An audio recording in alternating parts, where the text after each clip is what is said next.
Hi, it's Sophie for Hit the Floor, and today I'm with Aaron from Awolnation. How are you? Good, how are you? Yeah, not too bad, thank you. Now, you played Brighton last night, and that's a hotbed for creative talent, so were the crowds good? The crowd was one of my favorite crowds that I've ever experienced in the UK ever. It was really cool. It reminded me of a 90s show. There was like a crazy slam pit instead of a mosh pit where people were getting violent. It was more just jumping around and feeling like a kid again, and it was a really, really fun show. And how were Arcane Roots? They were great. We played with them before, last time we were here when I got really sick, and they're great, really talented musicians, and it was great to see them again. I was going to ask, I meant to interview last time you were here, but you were poorly. How are you keeping your health up on this tour and your energy levels high? I feel normal now. It's just that we had been touring for about a year when that happened, and we came here in February when it was freezing cold, and one person got sick, our bass player Dave. It's all Dave's fault, by the way. And then I followed him, and I just went down, and I think human beings, I think it's important to get sick, once really badly, once every 2 or 3 years, because I think it cleanses you, and if you stay healthy all the time, then in a weird way, there's something wrong with you, I think, So I think it was a good thing. And ever since that happened, things seem to turn around in a really positive way for me on a health level, and ever since then, I feel pretty good. Hope I haven't cursed it for you today by asking that question. You know what? I was wondering if you had, but I knocked on wood, so it's all good. We should be fine. Yeah. Now, you've had quite a good year in terms of travelling, because I think you went to Cape Town for a festival. Were you able to soak up the surfing while you were there? Because I know you're a big surfer. I was able to surf in Cape Town, yes. I wasn't able to surf J-Bay, which is the famous wave in South Africa. It's the best wave, arguably one of the best waves in the world, if not the best point break, right, and I'm regular foot, so I prefer rights. And I got to surf there, but more importantly, just smelling the air there and being in South Africa and being able to tell, if I ever were to have kids one day that I went to South Africa was a really crazy thing. I never thought I'd go there, so it was a really great experience. And you also went to Coachella, and I think you got to see Radiohead play. Yeah. I hope you did. Did they play enough OK Computer to keep you satisfied or not? No, they didn't. They didn't even play close to enough, and I was very, very let down.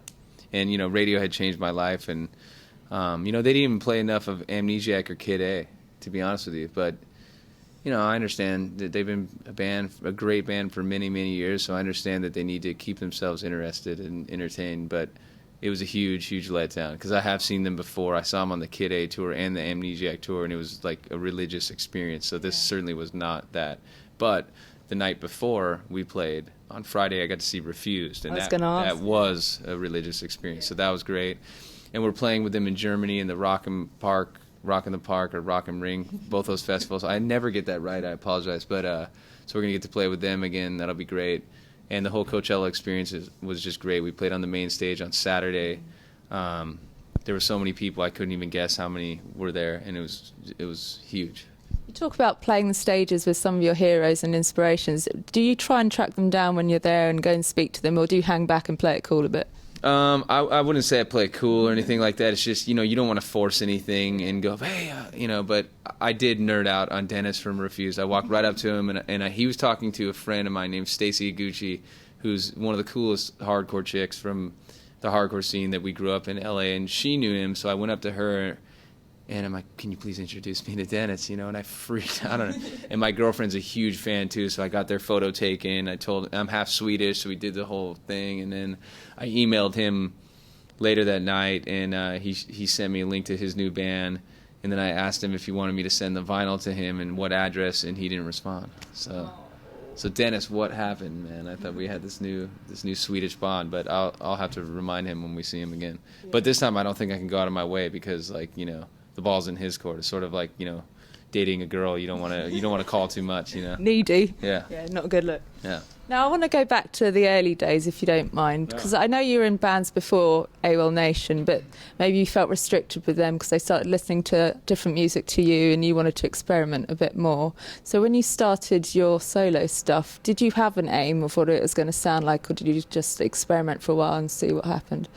Well, in the other bands, it's not like they held me back or anything like that. It's just when you're writing with other people, your original idea sometimes will get changed in some other direction. So I wouldn't say that they were holding me back ever. I would just say that I wasn't. I hadn't matured as much as I have now as a songwriter or a singer. So I had to go through those different bands and learn how to sing in all these different ways before I could end up doing this project. And so when I started writing these songs, I wasn't consciously trying to do anything. I was just doing all I know how to do, which is write songs. And I was on my own, so it ended up being this thing. And after writing 3 or 4 songs, I decided to call it Awolnation and really take it seriously. But at first, I was just trying to write songs that I thought were cool and do the best I could do, with no expectations of anyone ever hearing it, honestly. I know that labels tried to make you go out as your normal name, but you really didn't want to do that. What was the main fear about doing that? Was it just the pressure of it all being on your back? Well, listen, who wants to wear a shirt that says Aaron Bruno on it? I don't think anyone, but who wants to wear an Awolnation shirt? I think a lot of people. Good point, yeah.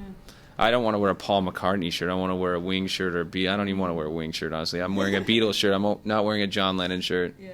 I may wear the New York City shirt with the ringer just because he wore it, but I don't know. I've never wanted to get, I've never wanted to write on my folder at school the name of a solo artist. You want to write Metallica or Slayer or Refused or any of the bands I loved growing up, or NWA. You want to be a part of something, and no one wants to follow just one individual unless they're called Prince, or Michael Jackson or something. But even Michael Jackson, he's an exception. I do have an amazing baseball Thriller original T-shirt, and I have it here. One of your favorites? Thriller. Well, I actually like Bad a lot too, believe it or not, because I love Smooth Criminal. That may be my favorite song by him, even though I know, obviously Billie Jean and Off the Wall is great, but for me, Smooth Criminal's chorus just hits a chord, and the dancing and choreography in that video is deadly. It's got it all, hasn't it? He does. Yeah. Now, you've got quite a weird, eclectic mix of things, because you've got the Michael Jackson, the Prince, and Madonna that your mum used to play in the car, I think. But then you've got the hardcore, and you've got hip-hop as well. But what's like floating your boat at the moment? Are there any current bands that you really like, or new movements, perhaps? I wouldn't say any new movements. I mean, the bands that I've been enjoying, I like Beach House a lot. I think their new record's great, and really I like all their records a lot. The new Shins record is great. What else? We've become friends with a few different bands, maybe I'm biased, but I love Cage the Elephant. I think they're one of the best live bands out there by far. Young the Giant are good, dear friends of ours as well, so I've been rooting for them, and I think they made a great record. The list goes on, but I'm always listening to old stuff or trying to discover stuff that is new to me that is old. I'm not always the hugest fan of new music. I know a lot of artists say that, and it seems like a pretentious thing to say, but I don't know. I don't know if there's like that much great stuff out there that's new. Although I will say I do think it's better now than it was 5 years ago, and I think new alternative bands have become much better. Yeah. Do you still try and go to festivals and gigs as a punter regularly, or do you not have time because of your schedule anyway? I haven't had time at all for that, but festivals are very overwhelming to me, and they're normally hot, so I'm not a big festival guy. But any chance I could go to a fun show, I love to go. I mean, mainly if there's a hardcore band or an older hardcore band from the 90s that I love, I really want to go see them. Yeah. Oh, I forgot to mention, there's a band called Ceremony that is, to me, the very best hardcore punk band out there that's new. And they sound vintage, but they're really, really good. So if you have a chance to listen to them, I definitely would. Okay, and how do you feel about charts in general? Do you even pay attention to them anymore? Because I know you got quite high on the Billboard Charts, and that was quite exciting for you. But do you think they're relevant anymore? Or? Well, I think it's relevant for journalists and stuff like that, and different and radio stations and whatever. And it's wonderful to see. Like Sale, for example, in the States has been in the top 10 of the alternative iTunes chart for. I can't even remember when it wasn't in it. It's been like a year straight it's been in there. So it's pretty good feeling to click on the new releases and see, oh yeah, still there, And then Not Your Fault ended up in the top 30 as well. So to see 2 songs in there was a huge accomplishment. And it just means that the song, it has longevity and is becoming a timeless piece. So, it's a huge form of flattery. As far as journalists, saying the record's cool or isn't cool or whatever, that I don't know if that matters as much as seeing facts. If you see that a song is doing well, that says a lot more than whether or not, someone decided to write a good review or not, I think, Yeah. So I try not to pay too much attention to reviews. And to be honest with you, we haven't got a ton of reviews, so I feel like I've been blessed with being protected from people not having the opportunity to hate on me too much. now though that stuff's starting to go on in the UK and the rest of Europe, I'm starting to read a lot of reviews, and so far they've been great. I'm just waiting for a horrible review. I know it's going to happen at one point because someone's going to be mad about something. That's Can't please everyone, can you? Exactly, but so far I've heard some great stuff. Someone compared it to in France to Ziggy Stardust, and that was like, are you sure you think that, man? Just take it. Yeah, I took it and ran. And that was fun doing some of these interviews. And needing a translator, that's a really interesting thing because you're talking to them and then they're talking back to you and they're looking at you, but you're like, yeah, but I really don't know. Hope it's good. Now, talking about chart success and sale going platinum and stuff, when you first started making the music, you said you didn't even maybe think things would be released. So what was your goal in the making of the music? Was it just a cathartic thing or getting your creative juices going? What was it? I think that's what it was. I think I just had nothing else to do but to do that, And I write a lot of different songs, and I was thinking that maybe I'd try to get into the world of writing pop songs for other artists, and that didn't seem right either, I tried, but no one really like that mattered or who could make some sort of executive decision about something like that ever even heard these songs. And to be honest with you, they're just shit songs that me and Kenny were working on and trying to make a little bit of money here and there, but not nearly enough to even, pay for food during the month. And so I think out of that boredom, I was like, fuck this, let's really do what we want to do. We meaning myself, I guess, and Kenny, our keyboard player, happened to be in the room when I'm like, okay, dude, let's not do this pop stuff. Let's just pull up the sound for me. I have this idea, and he pulled up the string sound because I had this idea that was brewing in my head about like sort of a Last of the Mohicans style like movie score with the hip-hop beat behind it, and it ended up being Sail, and he engineered it, and I wrote it, and it took a couple hours to come up with that song, and now I'm talking to you because of it. It's the weirdest thing, and I would always hear stories like that of bands who didn't think, the single was going to be the single and ended up being the biggest song on the record or whatever, and that's actually happened for us, so I'm really happy that I have one of those stories under my belt now. Now, you mentioned films, and you often bring up films in interviews. I've seen you like Star Wars and E.T. and lots of those things, but also There Will Be Blood, I think, was a recent one. Is there anything in recent months, though, that has really blown you away or inspired anything? Probably a lot of documentaries. I mean, I'm sure everybody's seen Man on Wire, but that was a huge one for me. It was so beautiful, such a beautiful movie, and there's been a lot of documentaries I've been watching and enjoying. It seems like the older I get, the more I enjoy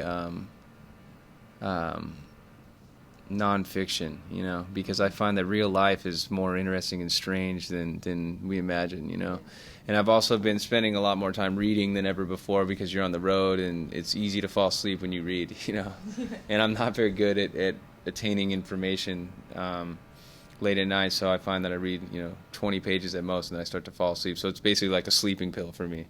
But I've been trying to study a lot of history and sort of the history that they left out of the history books in our curriculum growing up in school. So that's been a main passion of mine, and that was a huge influence on a lot of the lyrics, for sure, on the record. Do you find it hard of sleeping on the buses, and is your body clock all out of kilter all the time? Is that a bit of a struggle for you? It's a very big struggle. Last night I don't even know if I slept because I'm in the top bunk because the middle bunk has no airflow, and I get claustrophobic, and the bottom one is like hot. So I picked the top one for this first time because buses here are a little bit different than they are in the States. And half of my bunk, when I'm sleeping, is this high off my forehead, and half of it, like once it gets here, is tall. So I'm constant. So the other night I smashed I thought I had a concussion and was bleeding, but I wasn't. I was fine. And so yeah, it's really sucks, to do that, but I feel very, very grateful to have a bus because I have toured in vans and in cars and you name it, I've done it.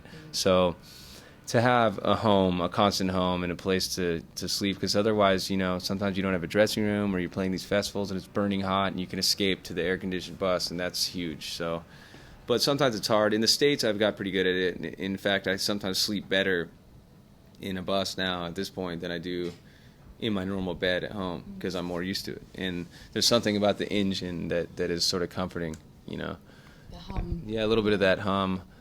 But for me on this one, I'm definitely having a rough one on this tour because I'm in the top bunk, and it's our driver I don't know if he hates me or if he loves me. Some days he loves me, and the last few days I feel like he hates my guts. I don't know if he's intentionally trying to just off-road or what, but last night I could have sworn we jumped off a cliff and off-roaded down like a cobblestone road that hadn't been maintained in 25 years or something like that. So I'm kind of mad at him right now. You need to have words, I think. He's a very intimidating German, big dude, and I love him, but I don't know where we're at right now. So I know he'll never see this interview, so I can say whatever, you know. Hopefully he's not searching you on Google and YouTube. I don't think so, yeah. Frank is his name, and he's great, and he's made us laugh a lot. But right now, I'm not sure where we're at, Frank. I feel like you're mad at me, and I'm sorry for whatever it is that you're mad at me for. Are you a snorer, perhaps? No. You know what? Everybody says they're not, but I think I think I have snored before, but I'm not. There's a guy named Schoon who's our genius monitor engineer, and he's got a pretty loud snore, so sometimes I could hear him. But sometimes when I hear snoring in the bus, I just take it as another like kind of soothing thing and then try to fall asleep through that. I can't think of snoring as soothing myself. It's different when you're in bunks because you hear it at a low volume instead of being intense right next to someone, you know? Yeah, that's true. Now, how are you when you get home, though? You said you have to adapt to being home, but do you get a bit stir-crazy, or do you act a bit strange being home again? Or it feels like a dream being at home, sort of, you know, where you can't believe where you've been. You know, when we get home from this European trip, it'll feel weird, you know, the time adjustment, and you're back home, you're like, wow, I was just in the Czech Republic yesterday, you know, and that's kind of weird, but I jump right back into being at home and just being very mellow and surfing. It's all about surfing, so as long as I can get to the water, I'm fine. What do you get from it? Is it being close to nature? Does your mind get some sort of clarity? What is it about surfing that does it for you? Well, both those things you said, and to ride and to stand on, you know, God's creation, or, you know, I heard someone say God's toys are waves, right? You know, I mean, they were put here for a reason. I think they were put here for us to ride them, and I mean, there's absolutely no better feeling in the whole world. The only thing I could compare it to is you know, writing a song, or the excitement of seeing a song come together, or the, you know, the payoff of people singing along to your music or anything like that. But surfing is, you know, there's certain days where I wonder if I think surfing is a better feeling than music is, and I know a lot of people would be disgusted with that, but it's true, and so maybe that's why I'm very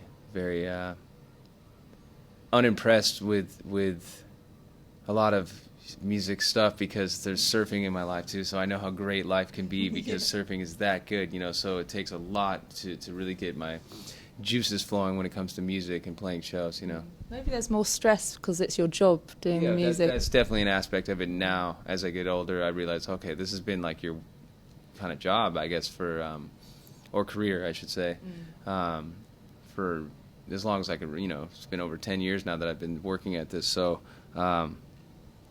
we're surfing, you know, I'm not making money surfing or trying to get anyone to care that I surf. It's only you don't have your cell phone, there's no technology, and you're only to your own thoughts, and if it weren't for surfing, I don't even know who I would be, you know.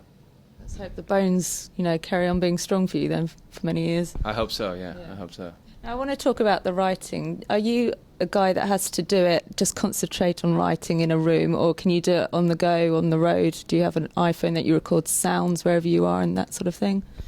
All of the above. I mean, I never like really sit down and say I have to write this or that. It's just ideas that come to me. You know, we could finish this interview and I'll walk, you know, to my room and have a new idea, and I'll record it onto my iPhone, my voice memo, and then do my best whenever I get back to my computer to start the process of turning it into a real song. It's just really simple. I don't write when I don't want to. I never force it. If I'm hit a wall with a song and I don't understand what the chorus is supposed to be, or the bridge, or the ending, or the beginning, I just stop and I go surfing, and then I figure it out later. You know, I'm very, very easy going when it comes to it, and I let it flow naturally. Okay. And you try to be innovative, I think, with what you do, because I think you gave out 3D glasses once. You've got an app. You've got a game inspired by your last video. Mm-hmm. Is that really important to you, the visuals and the added extras with your band as well? Well, I think it's imperative that bands think outside of the box, you know, especially because we're not a part of a major label system. We don't, you know, our situation isn't such that you know, the president of our label can call up the head writer of Rolling Stone and tell him to write a good review like most major labels have that connection. We don't have that, you know.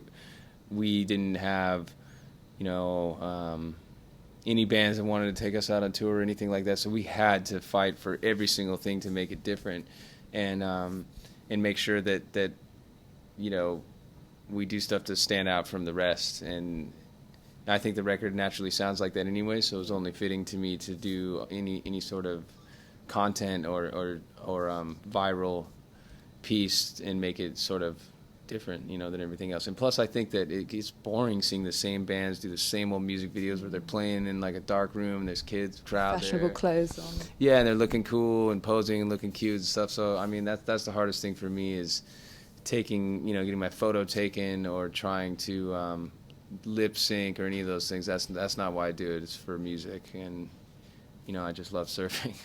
So the rest, you know, any of the fake superficial stuff is not what I'm interested in. Just the other day in France, this girl asked me what it feels like to have a golden spoon and to hang out with models and this and that. And I'm like, where are you coming from? Because that was certainly not the goal, and that's not true at all, and it never will be. Excuse me.